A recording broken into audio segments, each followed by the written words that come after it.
Good day, everyone. So, we are the Curve 5. So, our chosen topic is all about the act. So, in lesson 1, we will identify and analyze the emotions and sentiments as foundation of morality.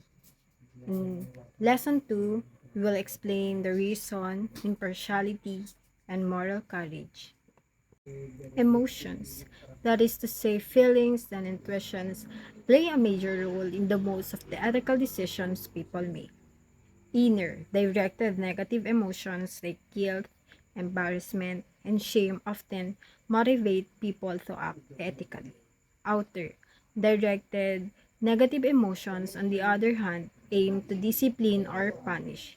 So, in the example of the outer is for people often direct anger, disgust, or contempt at those who have acted unethically. Positive emotions like gratitude and admiration, which people may feel when they see another acting with compassion or kindness, can prompt people to help others.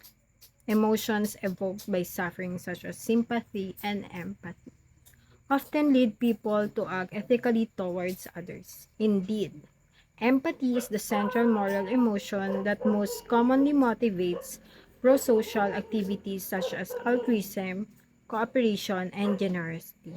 So, in positive emotion, we tend to react according to what we receive. For example, if meron tayong nakasalubong na hindi natin kilala, niningitian tayo at niningitian din natin pabalik. That's what we call positive emotions.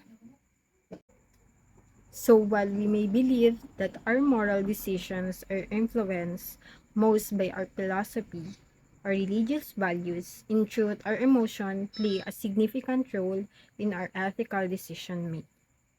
So I'm going to discuss to you the Hume's argument.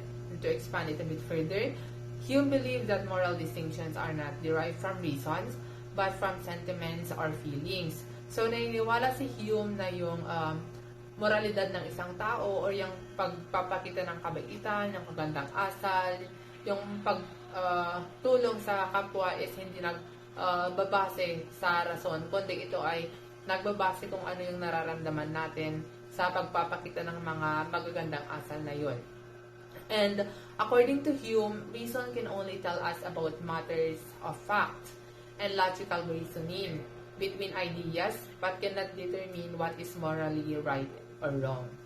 So instead, Hume argued that moral judgment are based on our sentiments or feelings of approval or disapproval towards certain actions or qualities.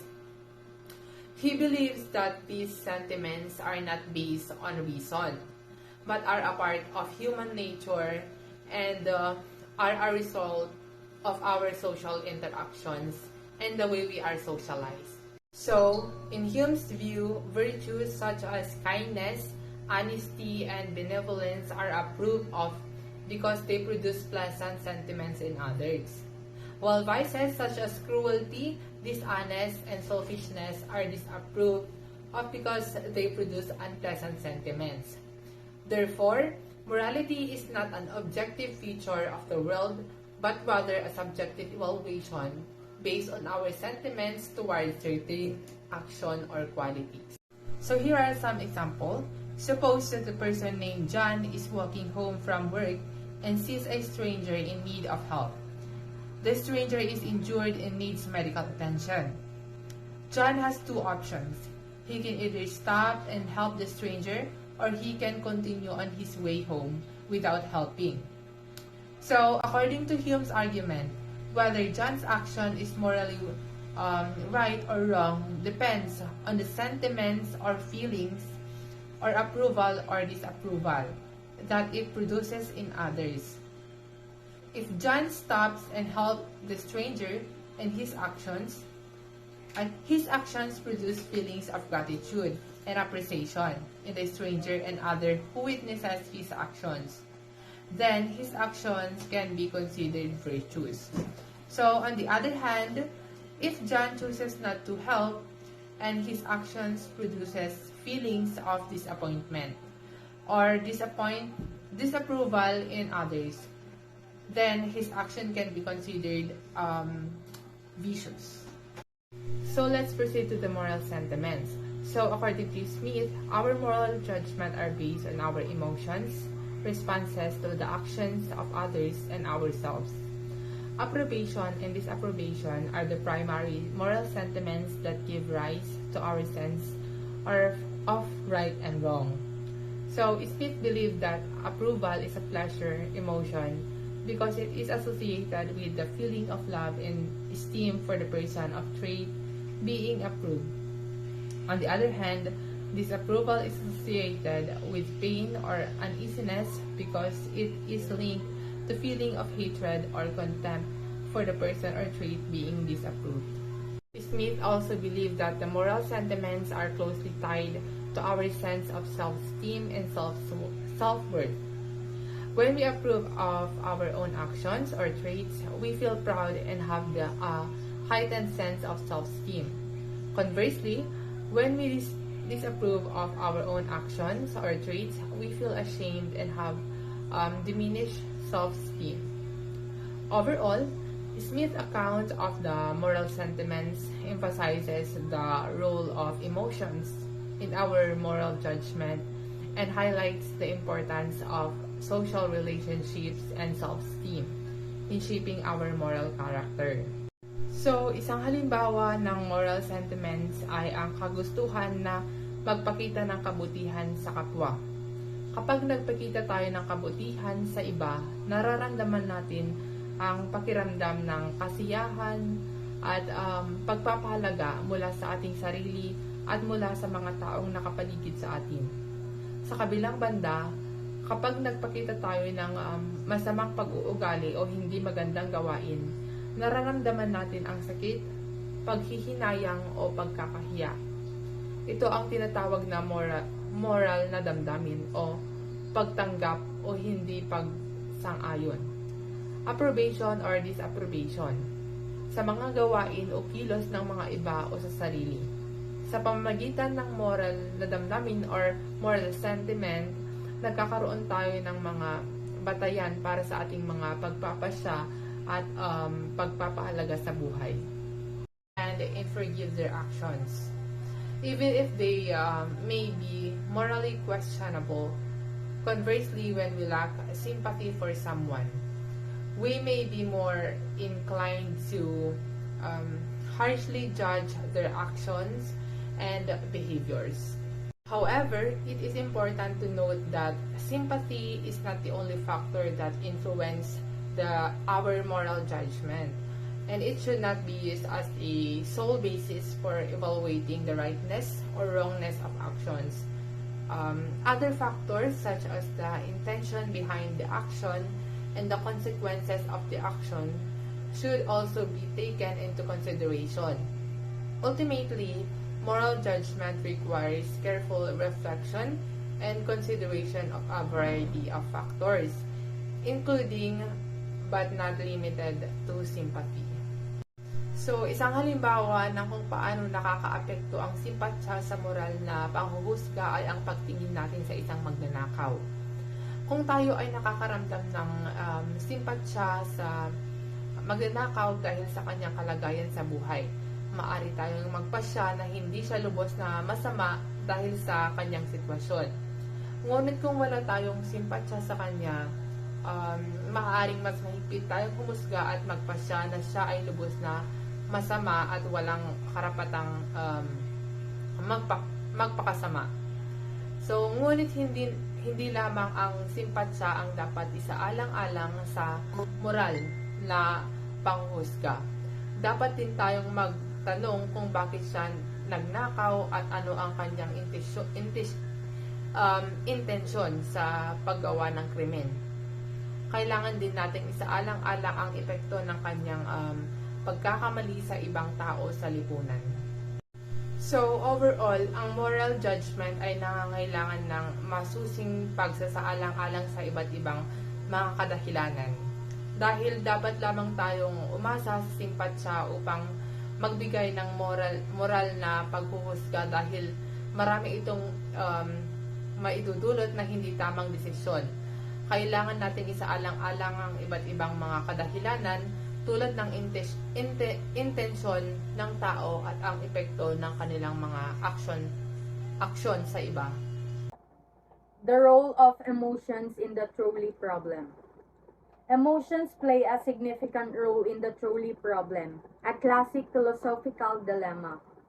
When faced with the trolley problem, individuals often experience emotional responses that can influence their decision making that could alter the course of events.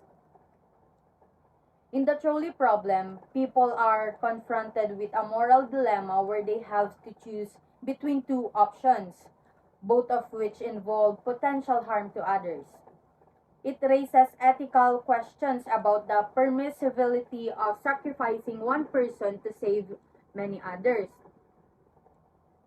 So, should an individual take an active role in causing harm to one person to prevent harm to a larger number of people? For example, they may have to decide whether to pull a lever to divert a runway trolley to a different track where it would harm fewer people, but still cause harm,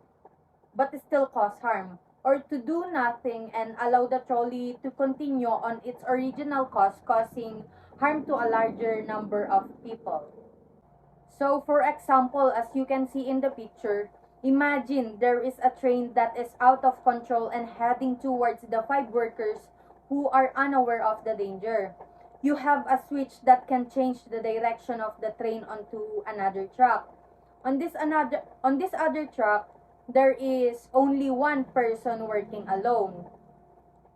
Now, you have two choices. First is to pull the switch. If you decide to pull the switch, you divert the train onto the other track. This means that the five workers will be safe, but unfortunately, the train will now hit the one person who is alone on that other track. Second is to do nothing. If you choose to not pull the switch, the train will continue on its current path and hit the five workers. In this case, the one person on the other track remains unharmed. Second example of this is that imagine you are in a footbridge and there is a streetcar that is speeding towards five workers on the track. You are standing on a footbridge above the track, and next to you is a very large man who could potentially stop the streetcar if he fell onto the track. The question is, would you push him? So this is a difficult and morally challenging situation. Pushing the large man off the bridge would save the lives of the five workers on the track, but it would also mean intentionally causing harm to the large man. So it raises questions about whether it is right to harm one person to save many others. So moving on to the next topic, here are some problems with sympathy. First, inequality of sympathy. Our capacity to associate with the suffering of others is governed and perhaps limited, at least in part, by our own experiences. Just as different people feel different levels of suffering, so too would different people feel different levels of sympathy. Some people seem to be easier to sympathize with than others. This is driven by how well we can associate ourselves with them. So, if the circumstances are too alien or the people too different, we could be ignorant of their suffering entirely. So, inequality of sympathy simply means that people's ability to understand and relate to the suffering of others is influenced by their own personal experiences, just as different individuals experience varying levels of suffering. They also feel different levels of sympathy. Some people are easier to sympathize with because we can relate to their experience more easily. However, if the circumstances or people are too unfamiliar to us, we might not even aware of their suffering. So the second one is the failure to account for unsympathetic behavior. What of people whose sentiments are not stirred by the suffering or joy of others? What of those people whose feelings of pleasure are given rise by another's suffering? So, failure to account for unsympathetic behavior means that there are individuals who don't feel moved by the suffering or joy of others. Some people even derive pleasure from the suffering of others.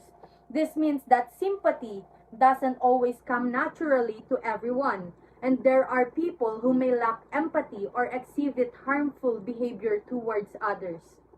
So the last one is that Hume argued that a false relish may be corrected by argument and reflection. Some education by way of instruction and or experience must occur in order to develop the natural sympathies. Inquiry 178. Can mean people be corrected by education? How can Hume distinguish between proper and false relish without reference to some concept of objective truth? So Hume's argument on correcting false relish, according to Hume, a mistaken or false understanding of sympathy can be corrected through education, both through instruction and personal experience. This suggests that educating people about the perspectives and experiences of others can help develop their natural sympathies. However, it raises the question of whether education can effectively change the behavior of inherently unkind or mean-spirited individuals. Additionally, Hume's distinction between proper and false relish without referring to an objective truth raises the questions of how we determine what is morally right or wrong without some concept of universal standards. So, in summary of some problems with sympathy is first, inequality of sympathy. It is how much we understand and feel for others who are suffering depends on our own experiences. And some people are easier to sympathize with because we can better understand what they're going through. But if we can't relate to or understand their situation, we might not even realize that they are suffering. Second is failure to account for unsympathetic behavior.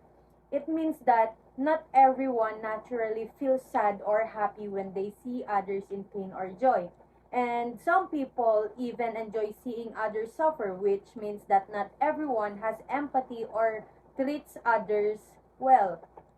So, lastly, Hume argued that a false relish may be corrected by argument and reflection. Some education by way of instruction and or experience must occur in order to develop the natural sympathies.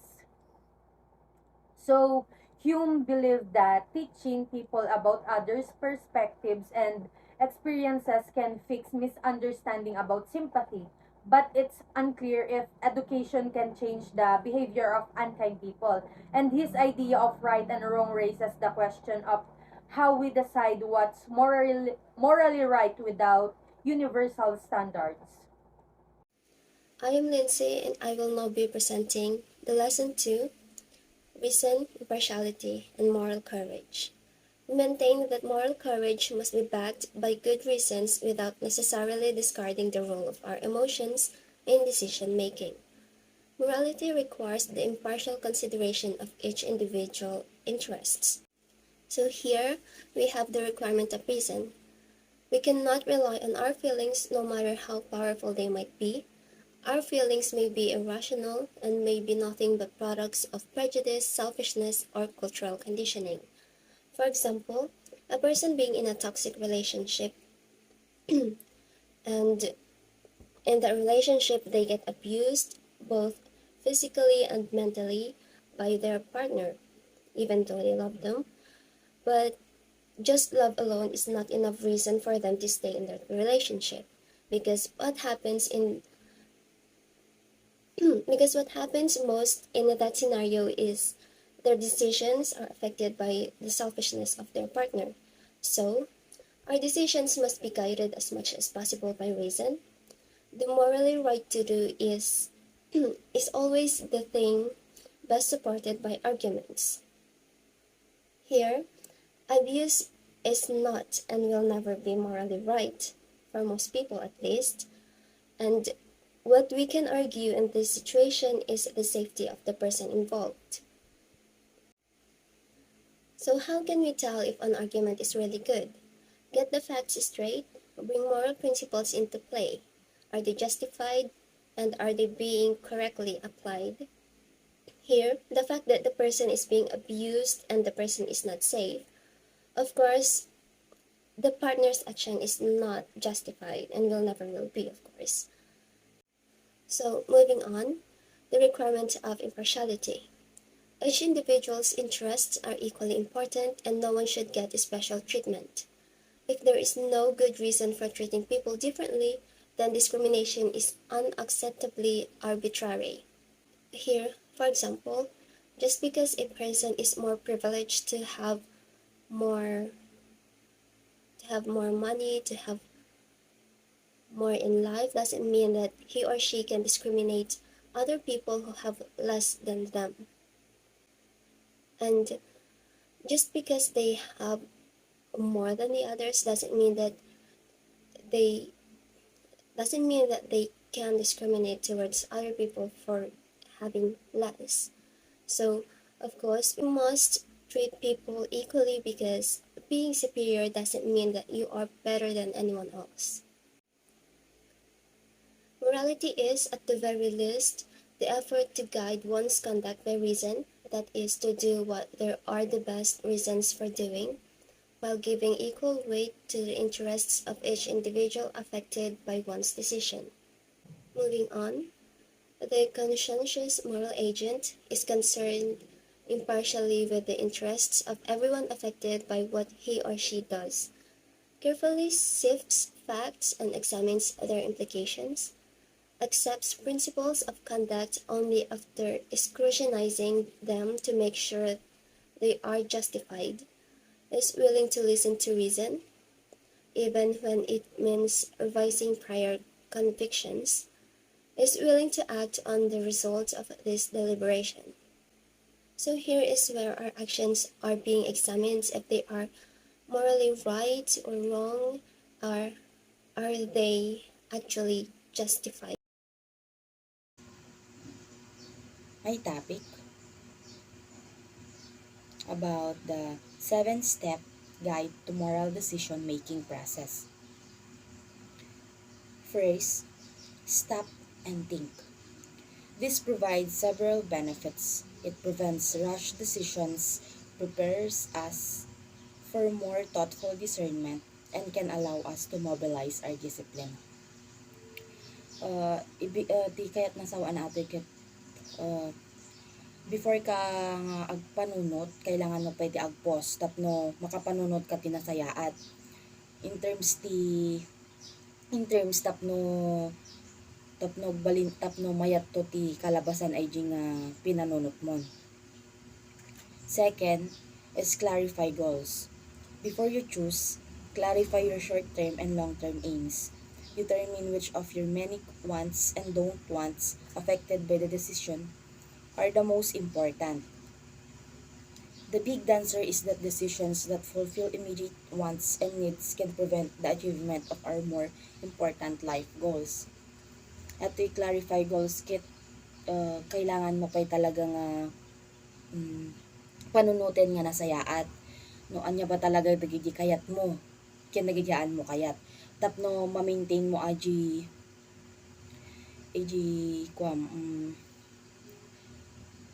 naganan.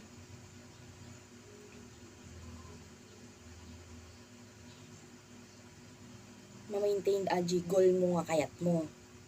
Tapno ag-clarify goals ka, mas na may mayat to aji nga mas na may mayat to ti papanan na aji nga goals mo. 3. Determine facts. Be sure you have adequate information to support an intelligent choice. To determine the facts, first resolve what you know, then what you need to know. Be prepared for additional information and to verify assumptions and other uncertain information. In addition, consider the reliability and credibility of the people providing the facts. Considering the basis of the supposed facts, if the person giving you the information says he or she personally heard or saw something, evaluate that person in terms of honesty, accuracy, and memory. At i-determine facts ket kwa. Dapat, no, kasla ko mamaamuam ti mesa nga taon, no, agibagbaga ti osto kanyam, wenno saan. Number 4, develop options. Once you know what you want to achieve and have made your best judgment as to the relevant facts, make a list of actions you can take to accomplish your goals. If it's an especially important decision, talk to someone you trust so you can broaden your perspective and think of new choices. If you can think of only one or two choices, you're probably not thinking hard enough. O ati develop options ket kwa. Kailangan mo pa'y talaga ti agpanunot ti ado nga choices mo. Tapno no adda ti mesa nga tao nga pagdamagam agibagasuna ti mayat nga options, agibagasuna no anya ti mayat para kanyam. Tapno deji nga option mo ket kwa no mapabuti ba kanyam or mapamadi. 5. Considers consequences or test your options. Filter your choices to determine if any of your options will violate any core ethical values, and then eliminate any unethical options. Identify who will be affected by the decision and how the decision is likely to affect them. Dapat before ka nga agkwati options mo, kailangan mo pa'y nga panunutin no adda ba ti consequences na ata, no adda ba ti maka-affect nga tao ken deta nga options mo. Dapat ket siguraduem nga nalaing nga awan ti maapektaran na data nga options mo. Choose. Number 6, choose. Make a decision. If the choice is not immediately clear, try to talking to people whose judgments you respect. Think of a person of a strong character that you know of, and ask yourself what they would do in your situation. If everyone found out about your decision, would you be proud and comfortable? Follow the Gordon rule. Treat others the way you want to be treated and keep your promises. So ati number 6, choose. Kailangan mo tikwan agdeciden. Kailangan mo ti pumilin no anya talaga ti kayat mon. Ken tapno nakli-clearen no ana talaga ti kayat mo nga no ana talaga ti choice mon. Tapno basta agpili ka ti decision mon, agpili kan.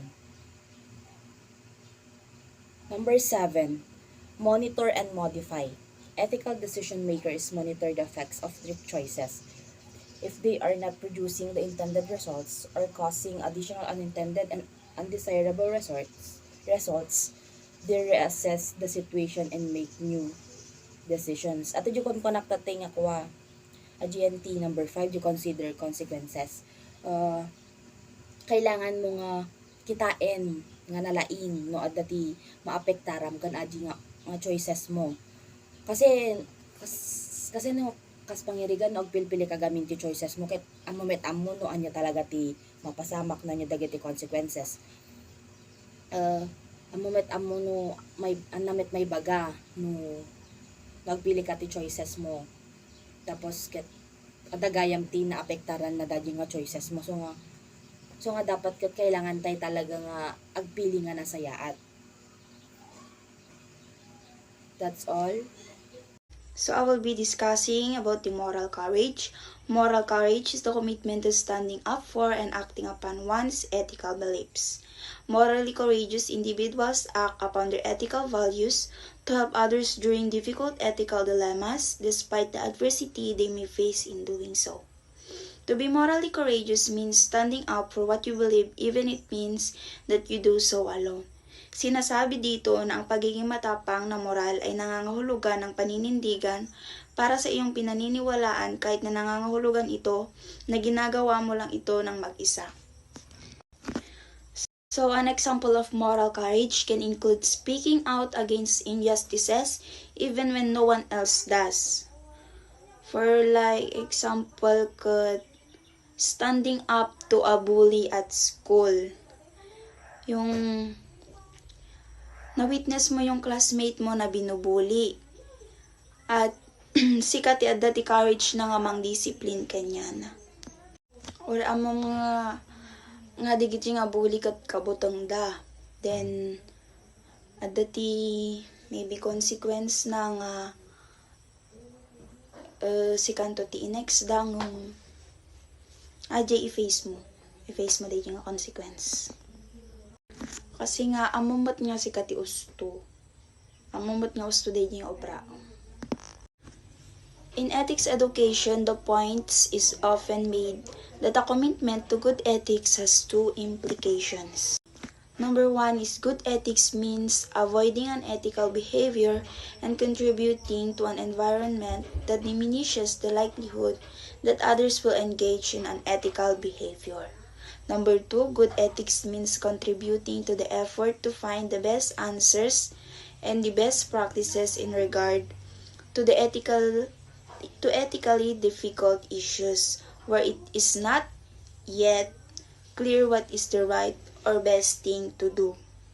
Next, there is 7 critical checkpoints in using moral courage for ethical decision making. Number 1, evaluate the circumstances to establish whether moral courage is needed in the situation. O suriin ang mga pangyayari upang matukoy kung kailangan ng moral na katapangan sa sitwasyon.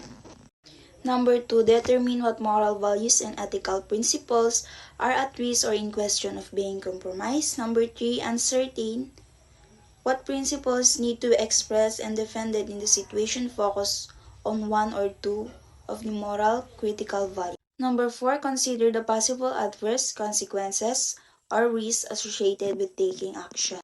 Ibig sabihin, isaalang-alang ang mga posibleng masamang kahihinatnan o panganib na nauugnay sa pagkilos.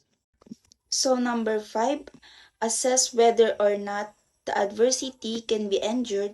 Determine what support or resources are available.